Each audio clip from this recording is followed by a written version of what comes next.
Sábados, não sei se vocês já conhecem, sábado nós temos atendimento como existe hoje no dia de quarta-feira e de sexta-feira, né, para os adultos, mas também a partir das 9 da manhã nós temos o que chamamos de evangelização infantil.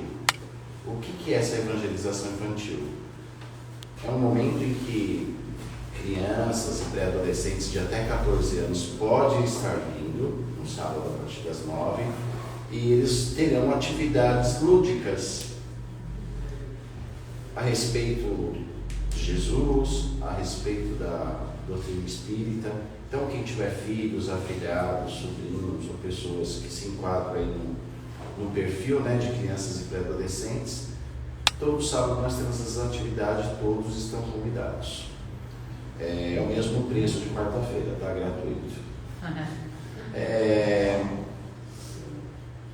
Avisar também que dia 30 desse mês temos um feriado, se eu não me engano é Corpus Christi, eu não decoro muitos feriados. E informar também que a casa está aberta, tá? Todos os feriados, mesmo com emendas, né? Porque se eu não me engano cai numa quinta, e aí você tem sexta-feira e no sábado. Independente disso, todos os feriados a casa está aberta. A casa ela só fecha no final do ano, entre o Natal e o Ano Novo. E aí a gente sempre publica o calendário de quando fecha e quando retorna. Mas fora isso, estará funcionando as atividades normalmente, não só no feriado. Na verdade, o feriado não vai estar porque vai numa quinta, a casa não abre na quinta, mas sexta-feira e sábado vai estar funcionando normalmente. Tá bom? Eu acho que eu vou desligar. Deixa eu desligar aqui.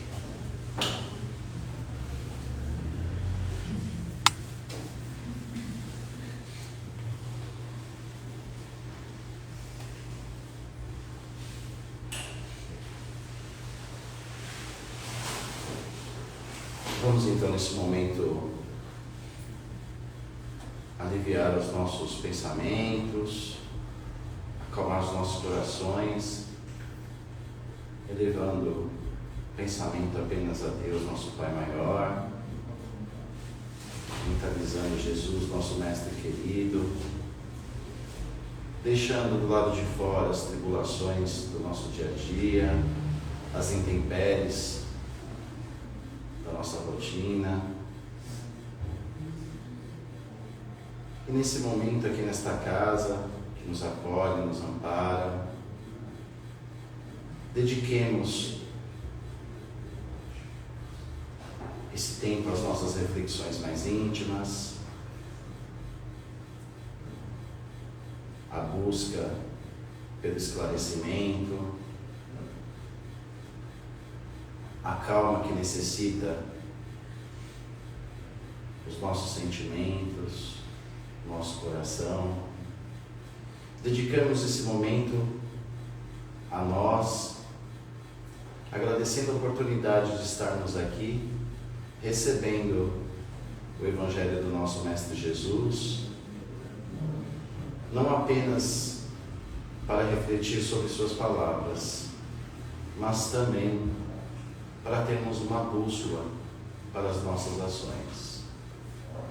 E assim, gratos, pedimos licença também aos amigos espirituais que estão aqui presentes conosco, para darmos início às reflexões desse Evangelho, dizendo: Pai nosso que estais no céu, santificado seja o vosso nome. Venha a nós o vosso reino, seja feita a vossa vontade, assim na terra como nos céus.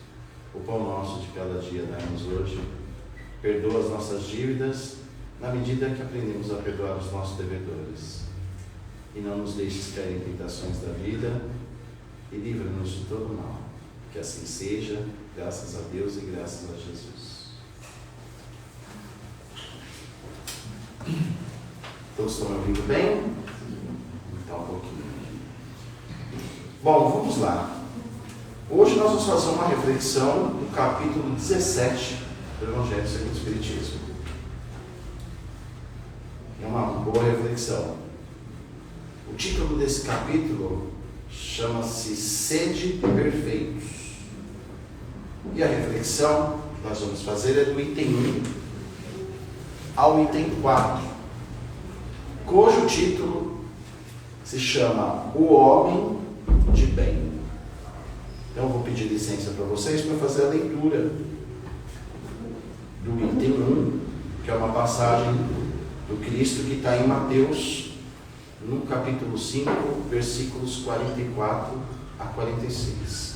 É um texto bem curto, eu vou ler para vocês. Amai os vossos inimigos, fazei o bem àqueles que vos odeiam e orai por aqueles que vos perseguem e vos caluniam. Pois se amais apenas aqueles que vos amam, que recompensa tereis? Os publicanos também não fazem isso? E se apenas saudardes vossos irmãos, o que fazeis mais que os outros? Os pagãos não fazem o mesmo? Sede, pois, perfeitos, como o vosso Pai Celestial é perfeito.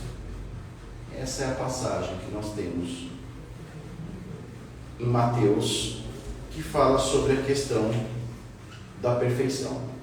Mas antes da gente meditar o que é perfeição, a gente vai tentar entender o que Jesus quis dizer com essa passagem. Ele fala, olha, amai os vossos inimigos.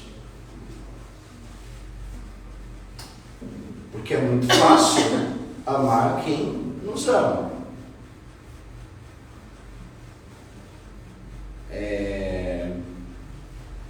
Amar quem nos ama, até os publicanos fazem.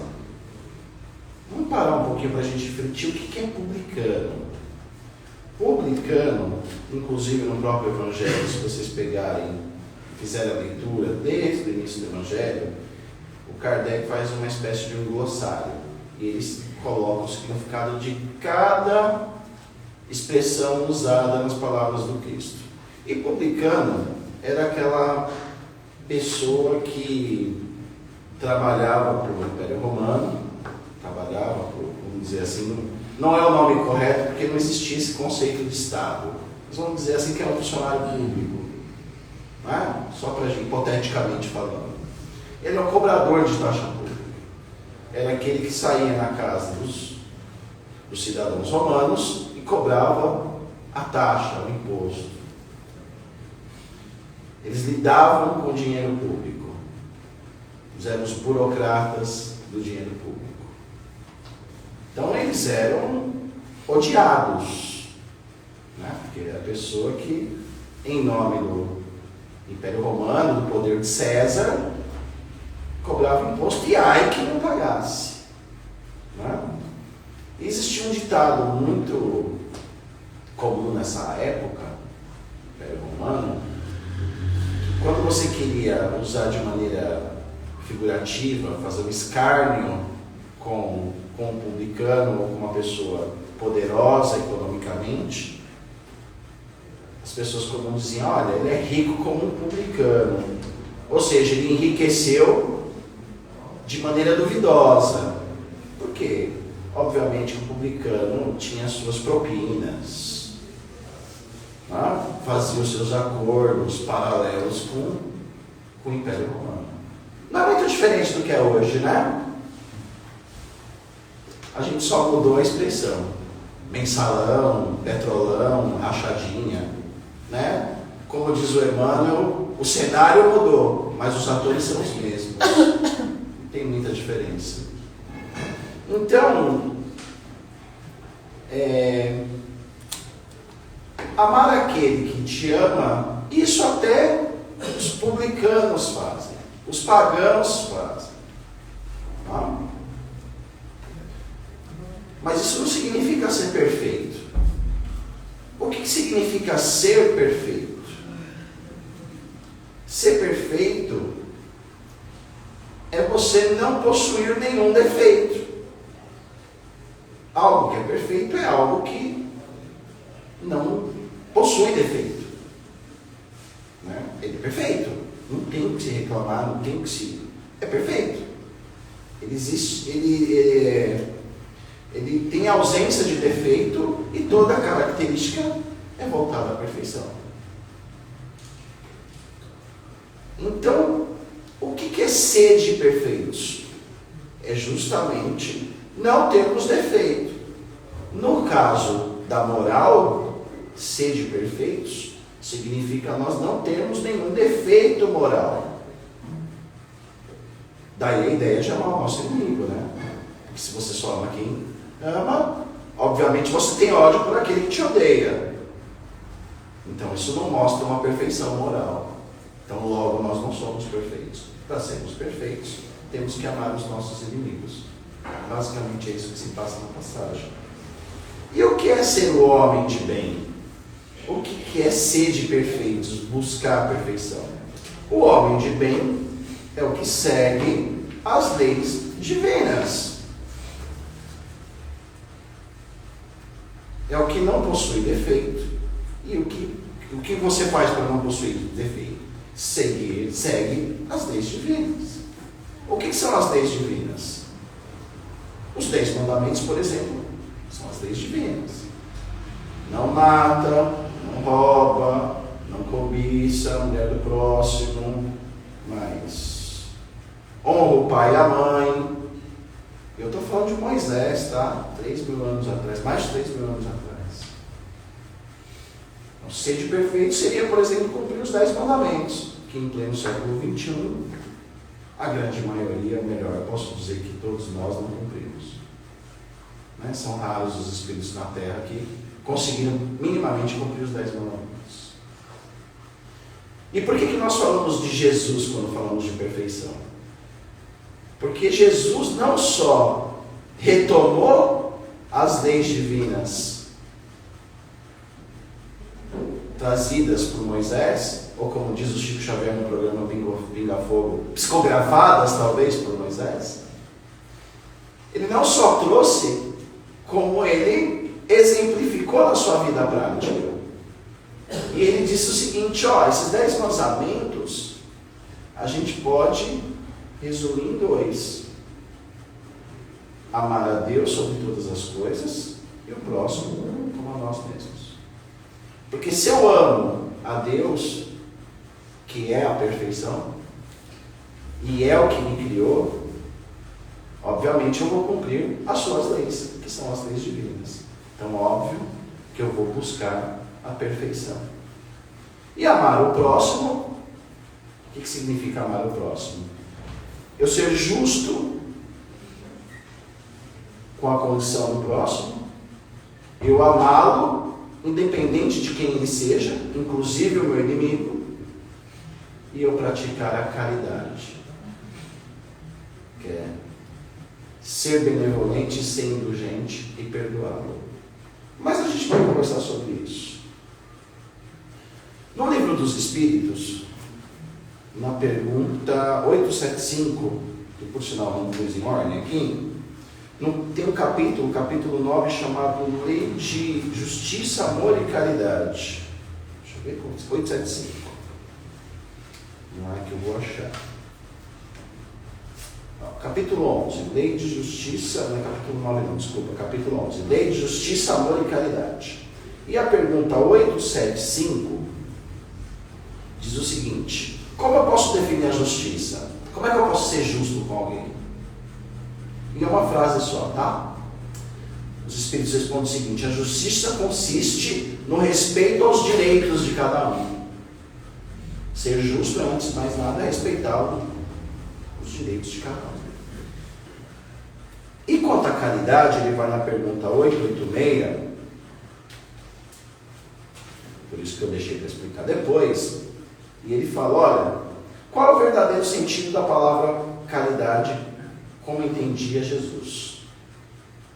Ele não fala só o que significa caridade, porque tem um monte de pessoas que definem caridade ao seu bel prazer. A pergunta que Kardec faz assim, como eu posso definir o sentido da palavra caridade, como entendia Jesus? E os Espíritos respondem: benevolência com todos, ser bom com todos, indulgência com as imperfeições alheias, ou seja, saber respeitar que o outro tem as suas imperfeições da mesma forma que nós temos. E o perdão das ofensas. Saber perdoar quando alguém faz mal para você. Porque, além de nós não sermos juízes para julgar o defeito do próximo, a pessoa que faz mal para a gente, ela não faz mal para a gente. Ela já plantou para ela o mal para si própria. E nós não podemos ser juízes para julgá-la. A pessoa que comete o mal, no ato do cometimento do mal, ela já nasce com as consequências. A sua ação já vem com as consequências disso. O que pode acontecer, Deus sabe quando, mas vai acontecer. Sem contar que o ato de nós não perdoarmos, a gente só traz o ódio para nós. E a gente consegue o que Ele quis, que é nos fazer mal. Então Jesus resume as leis divinas em amar a Deus, seguindo as suas leis, e ao próximo por meio da justiça, do amor e da caridade. Porque a caridade em si é uma prática de amor. E por meio dessa prática, nós também aprendemos a nos enxergar.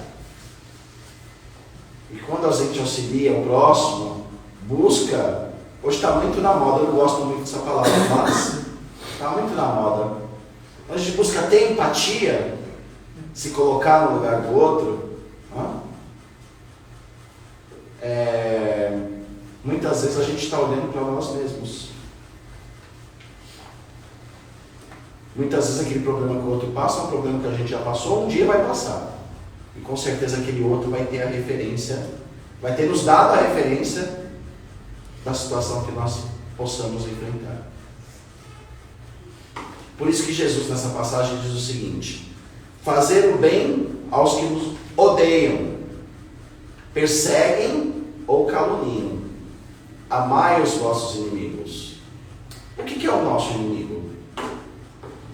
O nosso inimigo nada mais é que aquela pessoa que não concorda com a gente, que ele é adverso às nossas opiniões, que, digamos assim, ele trabalha, milita em algo que é contrário daquilo que eu acredito. Esse é o nosso inimigo. É o que veste a outra camisa daquilo que nós acreditamos que é o certo. Então, amar os nossos inimigos é uma condição para nós atingirmos a perfeição e, ao mesmo tempo, aprendermos a nos enxergarmos. Porque quando a gente aprende a amar o nosso inimigo, quando eu digo amar, gente, não é levar para casa, tá? Nós ainda não estamos nessa condição.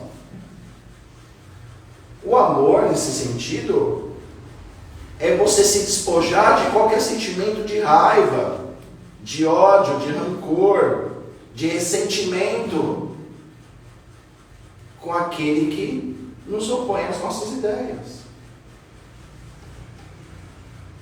E a gente faz o inverso, a gente não quer nem compreender. E o nosso inimigo não aparece por acaso nas nossas vidas. Afinal, não existe acaso na nossa vida.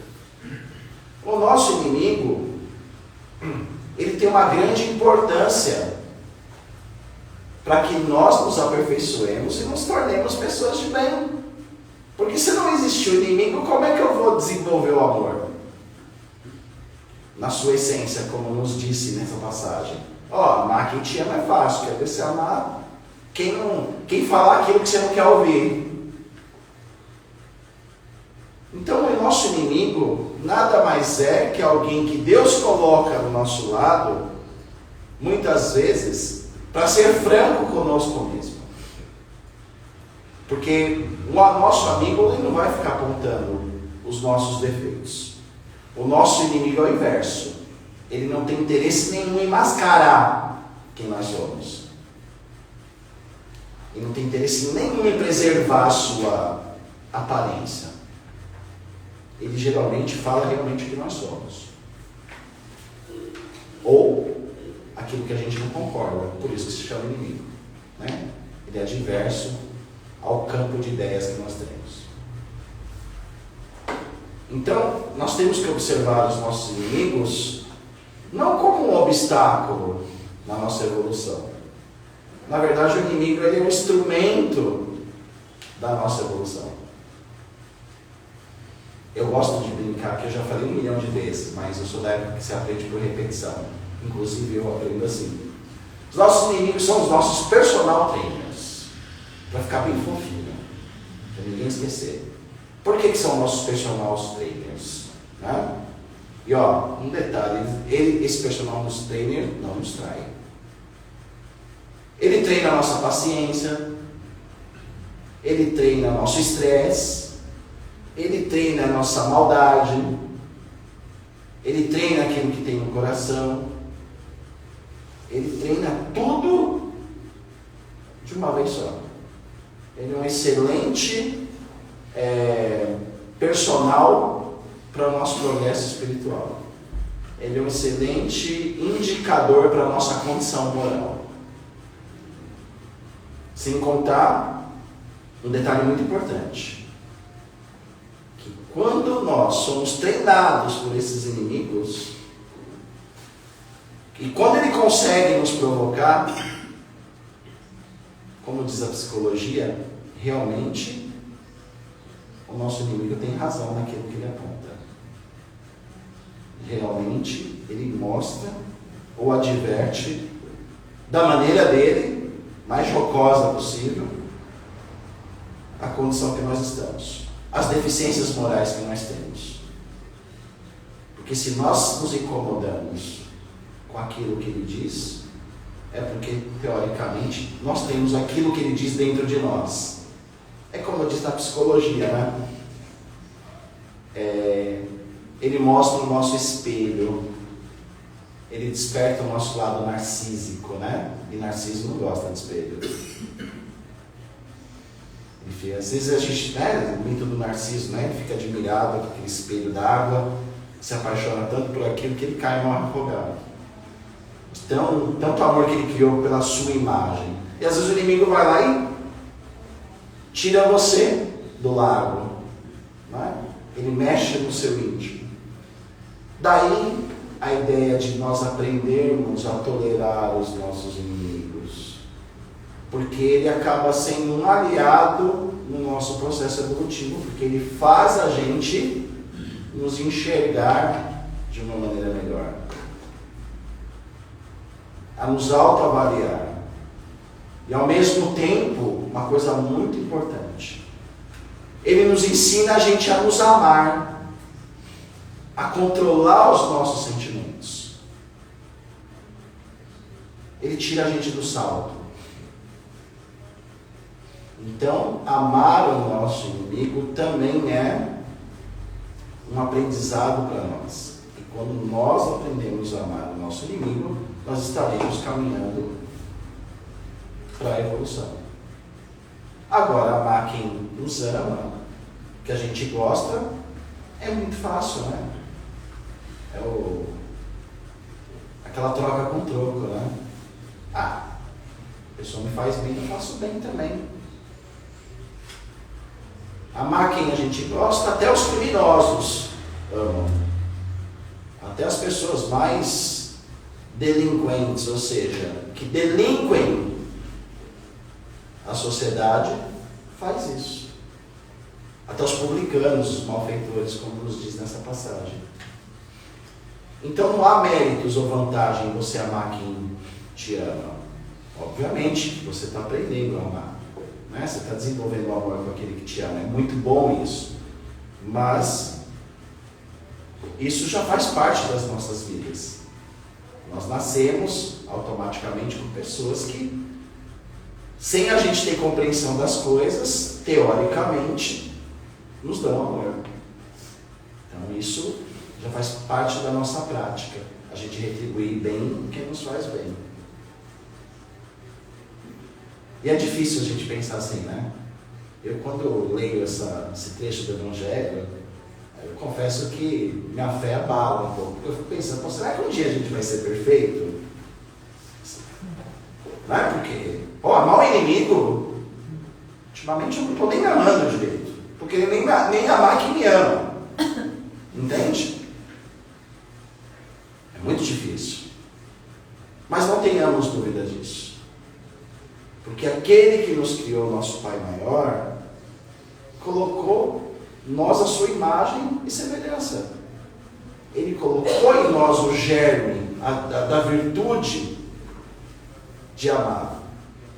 E um dia, com o passar das nossas experiências, assim como nós espíritos acreditamos, por dezenas, centenas e milhares de encarnações, dependendo do livre-arbítrio de cada um, nós atingiremos o grau de perfeição. Por que eu falo do livre-arbítrio, gente? O que é o livre-arbítrio? É o direito de escolha. E é importante nós utilizarmos o livre-arbítrio. Não ficar em cima do muro. Em nenhuma situação. Eu às vezes assisto a TV, só confessar com vocês. Eu vejo, porque as coisas estão polarizadas. Sim, e daí que estão? Eu polarizo mesmo. Se for com a maldade, eu polarizo. Eu sou do lado do bem. Eu não vou ficar no meio termo, no relativismo. Mas eu acho. Eu não vou ficar filosofando muito. A vida prática não tem pouca filosofia. Então eu polarizo mesmo. Se eu ver alguém que comete um crime, eu vou polarizar. Eu discordo. Mas Ronaldo, você acabou de falar que você tem que amar os seus inimigos. Sim, eu tenho que amar meus inimigos. Eu não posso ser conveniente com alguém que faz mal. Isso não é amar os inimigos, é ser hipócrita. Então a gente tem que usar sim o nosso livre-arbítrio, não ficar do lado, em cima do muro. É a história do cara que estava em cima do muro, eu já cansei de contar aqui. O cara está em cima do muro e está o anjinho e o diabo, cada um de um lado. O anjinho vem para o nosso lado, vem para o nosso lado. E o diabo só dando risada. Aí meu assistente, você vai deixar os anjos convencerem? Não, eu nem preciso falar nada. Ele já está do meu lado, ele está em cima do muro. Só o fato dele não escolher o bem, ele já está do lado do mal. Pela omissão, pela falsa neutralidade. Então nessa vida, não adianta só não fazer o mal e se esconder. Ao contrário. Nosso progresso espiritual, a nossa perfeição, vai estar justamente na ideia de trabalhar para o bem. Em praticar o amor, em praticar a caridade, em praticar aquilo que você aprende. Tudo é praticar. Porque se for não só fazer o mal e ficar omisso em relação a fazer o bem, virem monges. Mas eu tenho certeza que ninguém vai ser perfeito moralmente sendo monge. Jesus não exemplificou dessa forma. Jesus combateu o mal.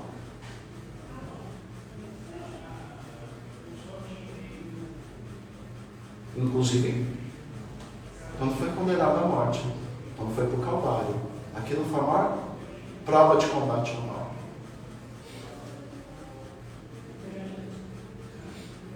Não foi covardia. Ele ter se rendido. Covarde seria eu, que ia estar xingando os caras na hora que estivesse me pregando, se fosse eu. Estaria xingando o povo que eu curei. Eu não tenho essa perfeição que Jesus ainda tem.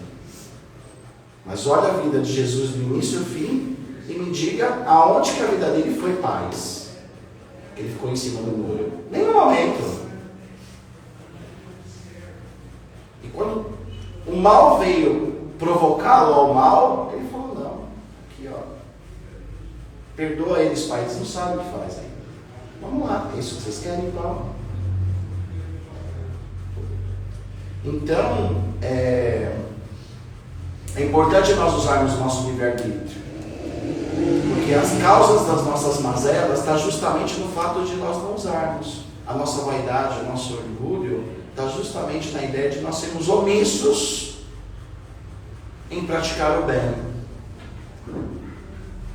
E não em aceitar o mal. Porque quando eu deixo de praticar o bem, eu já aceitei o mal. eu já sou o mal. Entende? Porque eu vou mostrar as duas chagas que nos impedem de progredir. O egoísmo, ou seja, tudo vai estar em torno do meu ego, e o orgulho, ou seja, o mundo é aquilo que eu acho que deve ser do meu jeito. Entende? A caridade é justamente o maior instrumento de combate ao egoísmo e ao orgulho. Porque ela é uma ação, que conforme você se põe no lugar do outro, não por empatia, não pensar, se eu fosse ele, não, você se coloca no lugar do outro na prática. Você vai eliminando dentro de você. Porque o problema dos outros, quando você vê o problema dos outros, você fala, nossa, não é tão insignificante. Nossa, eu estou reclamando porque a vizinha está com sol alto e tem gente 15 dias morando na brinca com 6 mil pessoas no Rio Grande do Sul. Nossa, eu não tenho coragem mais de reclamar. Eu estou até com vergonha de reclamar. É o que eu falei brincando esses dias. A ostentação no Rio Grande do Sul acabou. Como assim? No Rio Grande do Sul não tem mais nada. Em maioria das cidades. A pessoa perdeu o carro, perdeu parente, perdeu a TV de 60 polegadas, perdeu a internet, perdeu a escola, perdeu a igreja aqui, a casa espírita aqui. E eu estou reclamando com preguiça de vir à casa espírita. Entende? Quando eu me coloco no lugar do outro. É assim que eu me coloco no lugar do outro. Entende? Então a essência para nós atingirmos a perfeição é justamente a caridade. É ser bom, próximo, ter a benevolência, é o BIP. Grave em BIP que fica mais fácil. É a benevolência, que é fazer o bem ao próximo. Ter a boa vontade de fazer o bem. A indulgência, que é o aceitar o defeito do próximo, né? Sem ser aluna fifi, ficar espalhando o defeito dos outros. É gostoso, né? Mas não é correto. E é ter o perdão. Perdão é esquecer as ofensas. Não é levar para casa aquele que te fez mal. Nós não somos Jesus ainda. Então nós não podemos nos enganar. Eu perdoei, agora você é meu amigo de novo. Não, você não é meu amigo, você fez mal para mim. Eu não vou fazer nada contra você, nem te julgar. Mas eu vou esquecer do que você me fez. Eu não vou me vingar. Senão eu vou ser mais mal que você. Então, perdão é o esquecimento das ofensas. Não é a falsidade de voltar a ser amigo. Eu demorei anos para entender isso, sabia? Porque no orgulho eu acreditava que eu tinha que ser amigo da pessoa de novo. Aí depois, um dia, alguém me falou, mas você não é Jesus, cara, por que você está querendo ser Jesus? Eu falei, é mesmo, além de orgulhoso, eu sou vaidoso. Não dá. Então, se a gente esquecer as ofensas, já está de bom tamanho. E praticar outros valores, outras virtudes. A abnegação, né? O que é a abnegação? É o desprendimento de coisas fúteis, né? Se abnegar em coisas boas. Ter o devotamento. O que é devotar para alguém? É você se dedicar a uma causa nobre, uma causa justa. Por exemplo, a Madre Teresa de Calcutá era uma devota, porque ela se devotava a quem? Aos pobres. Entende? Então, são outras virtudes que a gente tem que praticar. Porque, como nos diz o Kardec, fora da caridade, não tem salvação. Nenhuma religião nos salva. O que vai salvar são as nossas escolhas e as nossas ações. E para a gente atingir a perfeição, a gente tem uma regra a seguir. As leis divinas. E quem nos traz as leis divinas? Jesus. Quem nos dá o exemplo de como sermos bons? Jesus. É o Evangelho de Jesus, na sua mais simples forma de compreender e de praticar. Sem adereço, sem aparato, sem ficar exprimindo falsa intelectualidade. É puramente prático e simples. Porque Jesus foi a exemplificação das leis morais. Ele praticou perdão, esquecimento, a justiça, ele combateu o mal, ele foi atentado pelo demônio, ele fez o bem. Mas sempre falava, ó, eu te curei, mas não peca mais, hein? Ele não ficava passando a mão na cabeça. Ai, tadinho, vítima da sociedade. Não, eu vou te curar aqui. Porque meu pai está permitindo. Na verdade, não sou nem eu que estou te curando. Meu pai que te curou. Sua fé te curou.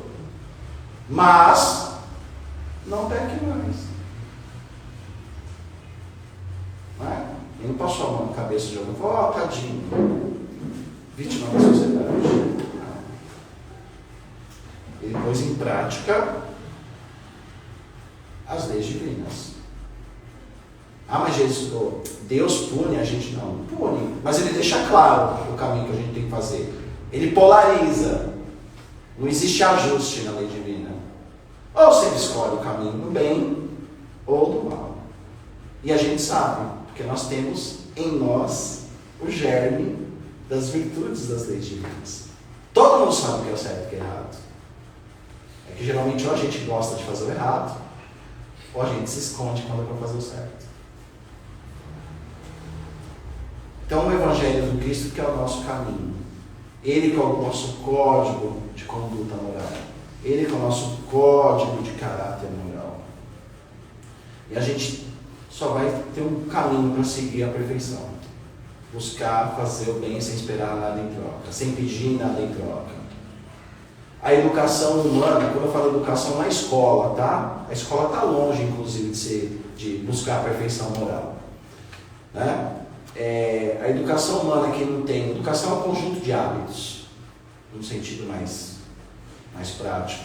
Então, o conjunto de hábitos que não tenha o Evangelho do Cristo como verniz, como referência, ele é apenas um falso conjunto de hábitos. E na tragédia, ao invés de mostrar pessoas boas, esse falso lustre de educação vai transformar pessoas que se dizem boazinhas em feras.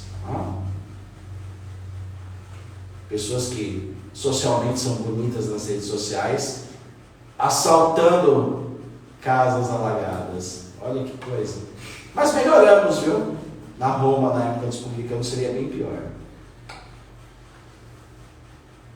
O homem de bem respeita direitos, deveres, os hábitos, as diferenças do seu próximo. Por quê? Porque ele também possui os seus defeitos, as suas diferenças, os seus hábitos, a sua visão de mundo. Então, para a gente finalizar, que o nosso tempo está se esgotando, reflitamos nessa passagem. Convido todos a lerem esse capítulo 9. Desculpa, a minha de falar hoje eu estou com 9 na cabeça. Esse capítulo 11, sede perfeitos. Tá? E principalmente o homem de bem. Porque nós não vamos ser homens de bem do dia para a noite. Mas uma coisa nessa existência talvez a gente possa aprender. É o caminho. Pelo menos o caminho. Já pensou quantas existências que a gente não pensou nisso? E nunca esqueça, como diz o nosso saudoso Chico, a melhor existência que tivemos na nossa vida espiritual é a que estamos agora. Quando ele fala isso, eu me pergunto, eu não quero nem saber o que eu fui nas outras. E ficamos com essa reflexão. Boa noite a todos. Boa noite.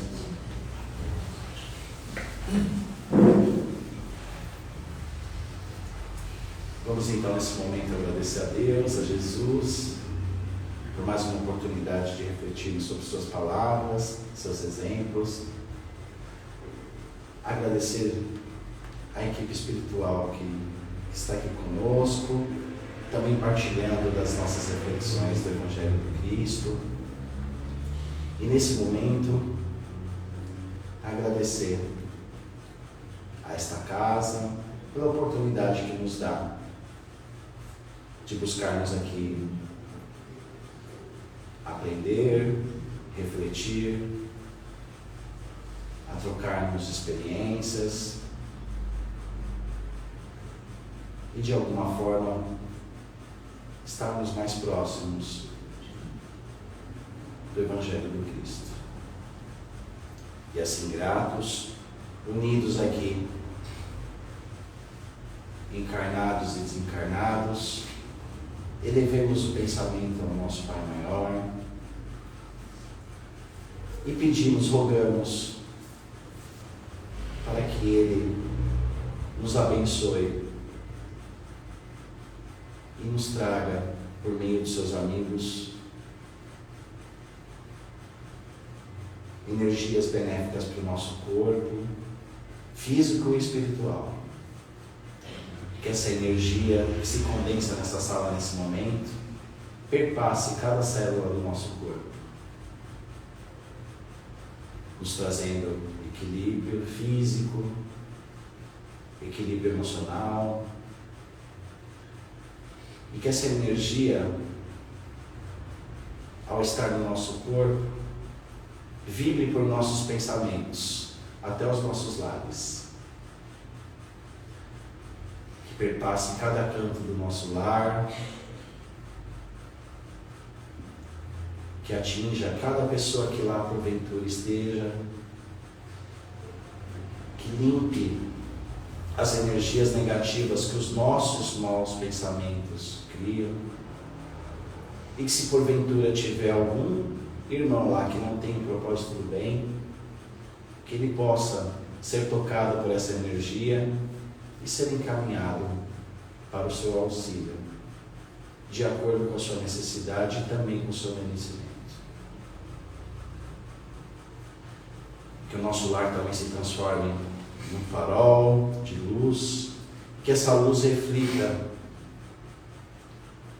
aos nossos familiares, pais, mães, filhos, enfim, a todas aquelas pessoas que nesse momento mentalizamos, que têm a necessidade de receber essa luz.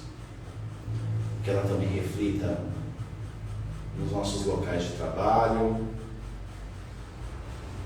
abençoe o pão nosso de cada dia desse lugar, e que atinja também as pessoas que por lá compartilham com nós a busca do alimento de cada dia. Que ela também atinja essas pessoas, limpe a psicosfera do nosso trabalho, e que toque mesmo aquelas pessoas que nós não aprendemos a compreender. E ainda em pensamento, unidos num só pensamento, na imagem do nosso Mestre Jesus, enviamos também essas energias para as pessoas que sofrem, em especial nesse momento, no sul do nosso país. Que corações possam ser consolados, que as necessidades materiais possam ser sanadas, que a paz e o equilíbrio atinja a mente e o coração de cada pessoa que ali sofre. Que o nosso Pai Maior tenha bondade e misericórdia com os nossos irmãos. Que essa energia se espalhe também pelos hospitais, pelos presídios, pelos moradores de rua, enfim. Que ela se multiplique e atinja cada um, de acordo com a sua necessidade, bem como seu merecimento. E assim, voltamos o pensamento a esta casa, sentindo os nossos pés, nossas mãos. Voltamos em sintonia com os amigos espirituais que aqui estão. E pedimos licença ao nosso Pai Maior, aos nossos companheiros espirituais aqui, responsáveis pela atividade da casa de hoje, para encerrarmos o Evangelho desta noite, dizendo: Pai nosso que estais no céu, santificado seja o vosso nome. Venha a nós o vosso reino, seja feita a vossa vontade, assim na terra como nos céus. O pão nosso de cada dia dá-nos hoje, perdoa as nossas dívidas, na medida que aprendemos a perdoar os nossos devedores. Não nos deixes cair em tentações, livra-nos de todo mal. Que assim seja, graças a Deus e graças a Jesus.